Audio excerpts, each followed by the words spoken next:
Hello everyone, welcome back to my YouTube channel Summer English World. Today we are going to start class 12th English lesson 2 chapter Lost Spring.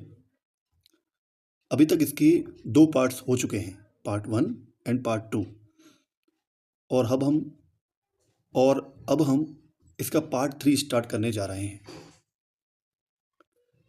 Part 1 और part 2 में जो writer है, लेखिका हैं एनिस जंग,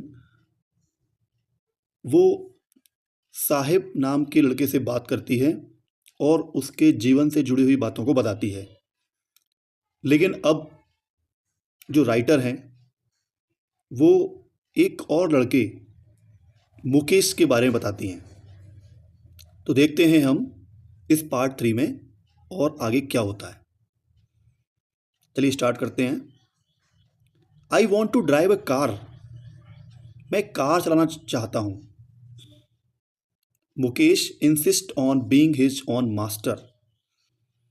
मुकेश एक स्वयं का मालिक होने पर जोर देता है। मुकेश एक लड़का है और उसकी इच्छा है कि मैं कार चलाना चाहता हूँ और मुकेश उसका खुद मालिक बनना चाहता है।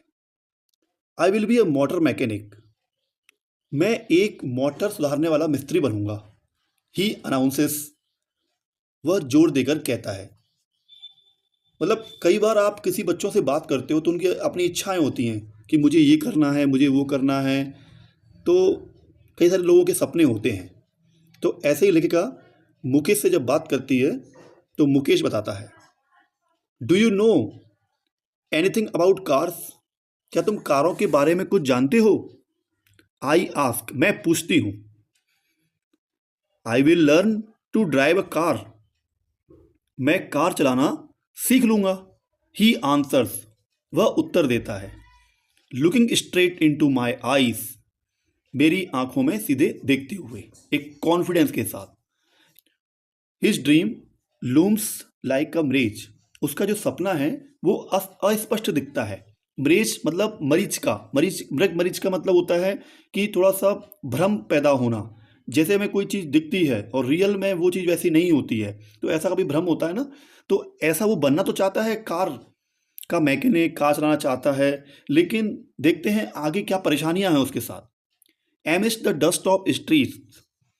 एक ऐसी गलियों के बीच में धूल से भरी, that fill his town Firozabad, जो कि फिरोजाबाद से भरी हुई हैं ऐसी गलियां, फेमस फॉर इट्स बैंगल्स, क्योंकि फिरोजाबाद शहर जो है वो चूड़ियों के लिए बहुत फेमस है और ये वहीं का है।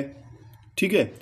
मतलब लेखिका ने दोनों स्टोरी जो इसमें जोड़ी है दोनों बच्चों की, उनकी एक गरीबी की कंडीशन से कितने वो मजबूर हैं उनको दिखाया है। तो अब मुकेश के साथ में क्या क्या परेशानियां वो देखते हैं। Every other family in Firozabad is engaged in making bangles.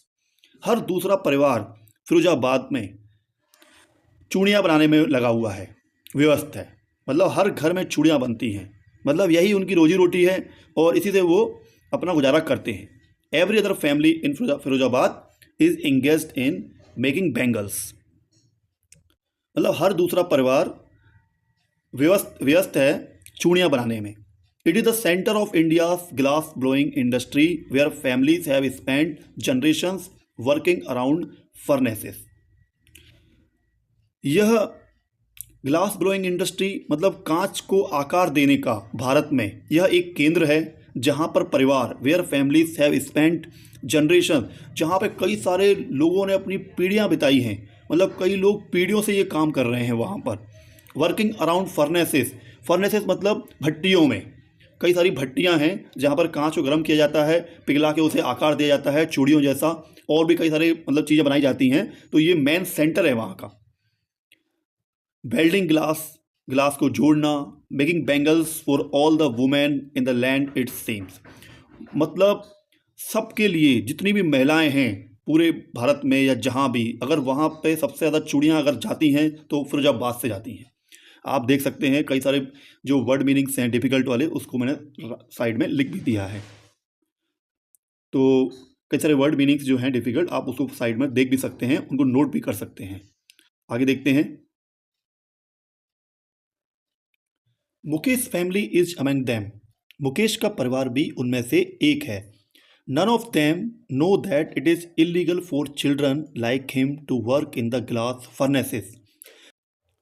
इनमें से कोई भी नहीं जानता इट इज इलीगल, यह गैर कानूनी है बच्चों के लिए उसकी तरह, to work in the glass furnaces मतलब कांच की भट्टियों में काम करना, विथ हाई टेम्परेचर इतने सारे उच्च तापमान में जो मुकेश काम करता है चूड़ी बनाने का, वो इतना ज़्यादा टेम्परेचर में काम करता है। इन डिंगी सेल्स गंदी एवं अंधेरी कोठरियाँ, मतलब जो कांच की चूड़ियाँ बनाई जाती है ना, तो वो जो भट्टियाँ होती हैं जहाँ पे कांच को गर्म किया जाता है, आकार दिया जाता है, और ऐसे बड़े बड़े जो भट्टियाँ कारखाने होते हैं, एयर एंड लाइट विदाउट, जहाँ पे न तो हवा आती है अच्छे से और न तो वहाँ पे रोशनी होती है।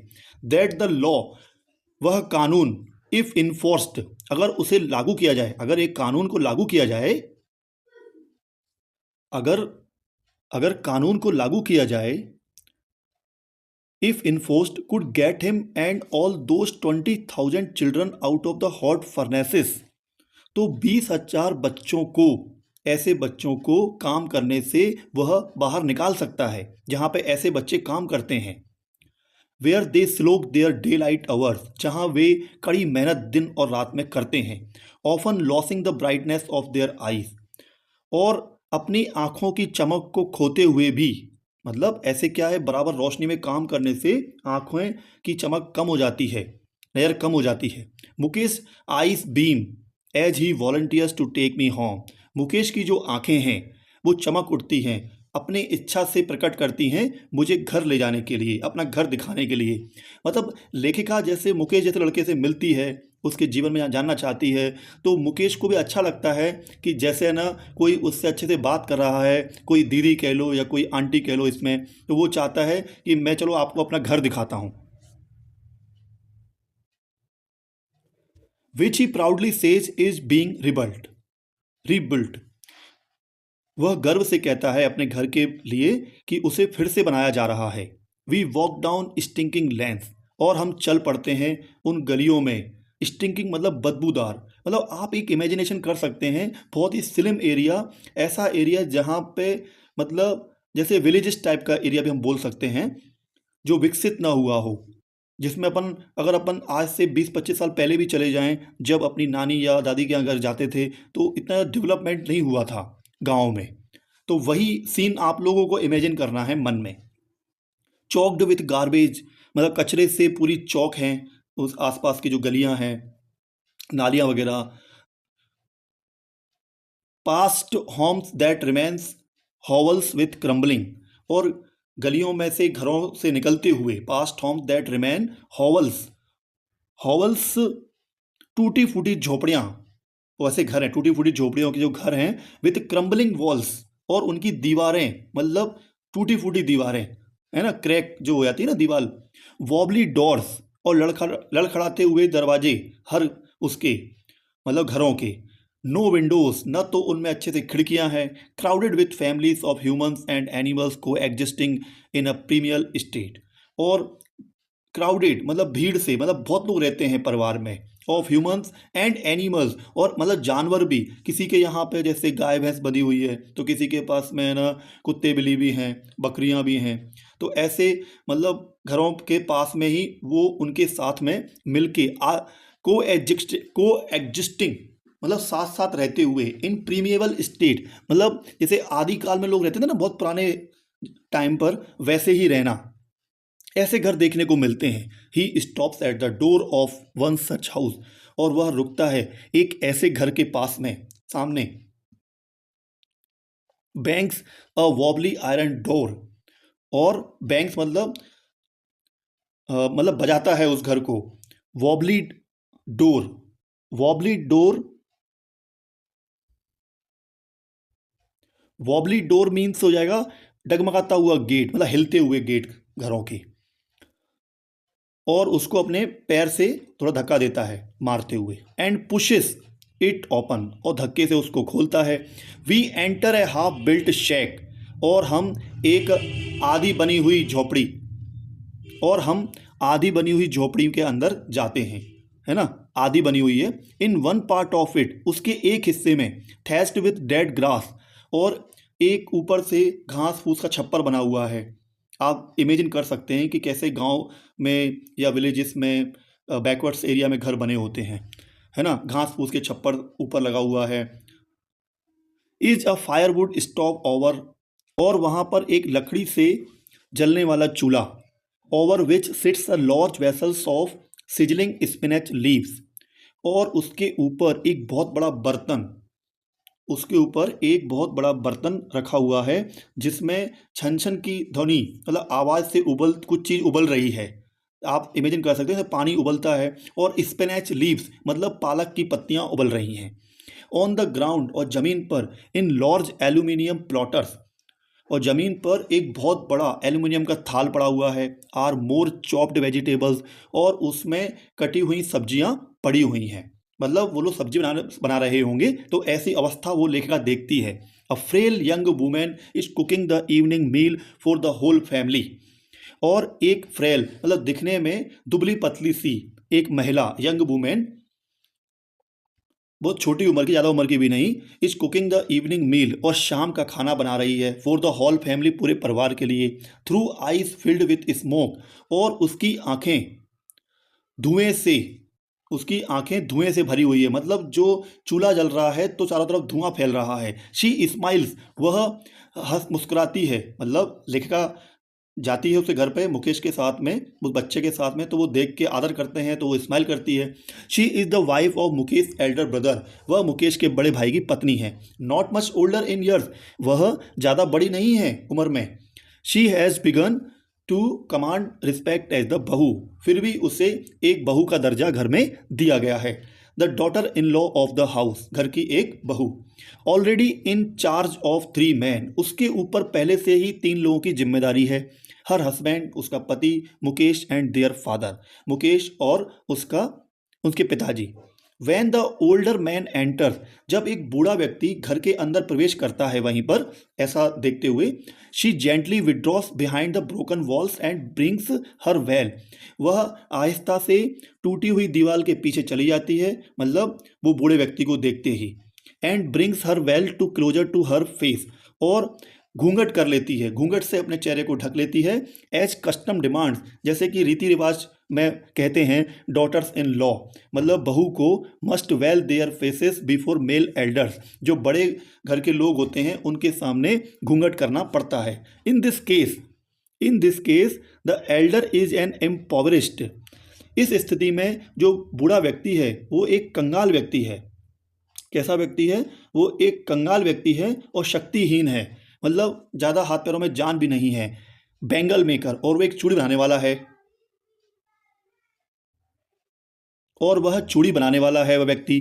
Despite long years of hard labour, और कई सालों से मेहनत करने के बावजूद, फर्स्ट एज अ टेलर, पहले एक टेलर के रूप में, पहले वो टेलर था, देन अ बैंगल मेकर, उसके बाद में चूड़ी वाला बना वो। He has failed to renovate a house, और वह अपने घर को फिर से रिनोवेट मीन्स फिर से मरम्मत कराने में असफल रहा। Send his 2 sons to school, और अपने दोनों बच्चों को स्कूल भेजने में भी असफल रहा, मतलब उसके पास इतना पैसा नहीं था कि वो अपने बच्चों को पढ़ा सके। All he has managed to do is teach them, और फिर भी उसने जितना भी मैनेज किया है, व्यवस्थित किया है, to do is teach them, मतलब वो जो उसने सिखा पाया है अपने बच्चों को, वॉट ही नोस, जितना वह जानता है, the art of making bangle, सिर्फ चूड़ियाँ बनाना ही वो अपने बच्चों को सिखा पाया है कि तुम्हें भी यही वाला काम करना है। इट इज़ हिज कर्म, यह उसकी नियति है। हिज डेस्टिनी, यह उसका भाग्य है।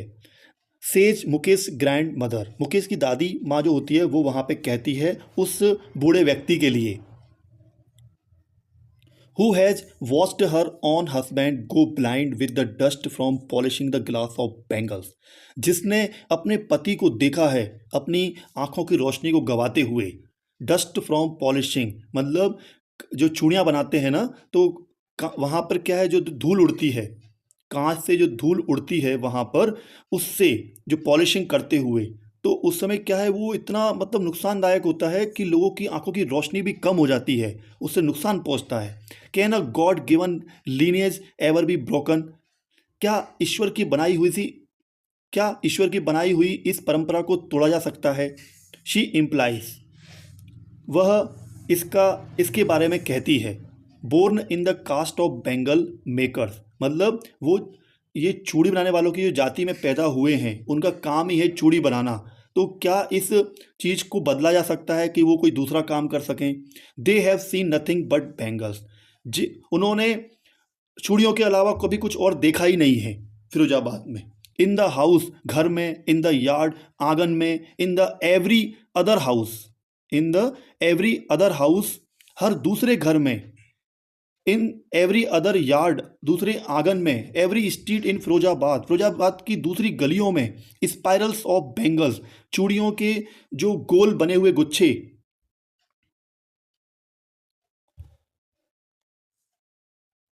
सनी गोल्ड, पैडी ग्रीन्स, मतलब चमकते हुए सुनहरे, पैडी ग्रीन्स मतलब हरे भरे खेतों जैसे चूड़ियों के रंग, रॉयल ब्लू, ब्लू कलर के चूड़ियों के रंग, पिंक, गुलाबी, purple, every colour born out of the 7 colours of the rainbow, जितने भी इंद्रधनुष में कलर होते हैं वैसे कलर की चूड़ियाँ वहाँ पे बनती हैं। लाई इन माउंट्स इन अनकेम्प्ड यार्ड्स, और कई सारे ढेर चूड़ियों के बिना संवारे हुए ऐसे ही घरों में पड़े रहते हैं कि मतलब आगे चल के ये बिचेंगी, मतलब are piled in 4 wheeled hand carts, और जो 4 पहियों के ठेले होते हैं, है ना, उस पर इतने सारे ढेर रख के उस गलियों से मतलब वो यहाँ से वहाँ पहुँचाते हैं। सारा दिन उन्हें चूड़ियाँ ही चूड़ियाँ दिखती हैं।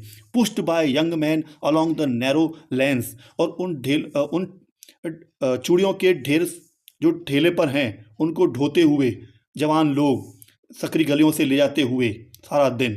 ऑफ द शैंटी टाउन, और पूरा जो शहर है वो पूरा झोपड़ियों से भरा हुआ, हर जगह चूड़ियाँ ही चूड़ियाँ बन रही हैं। एंड इन डार्क हटमेंट्स, और इतनी अंधेरी जो झोपड़ियाँ हैं, next two lines of flames of flickering oil lamps, मतलब लाइन में सब लोग बैठकर, और फ्लेम्स मतलब जो मोमबत्तियाँ जलती हैं वहाँ पर, जो ज्वाला की रोशनियाँ होती हैं, flickering oil lamps, oil lamp जो ऑयल से चलते हैं, जो लैम्प के दीपक टिमटिमाते हुए। सिट बॉयज एंड गर्ल्स, घर के लड़के लड़कियां, with their fathers and mothers, अपने माता पिता के साथ में, welding pieces of coloured glass, और कई सारे कलर्स के कांच के टुकड़ों को जोड़ते हुए। देयर आइज, उनकी आंखें, are more adjusted to the dark, मतलब अंधेरे के साथ में ही एडजस्ट हो गई हैं। आप अगर लगातार अंधेरे को देखते रहोगे तो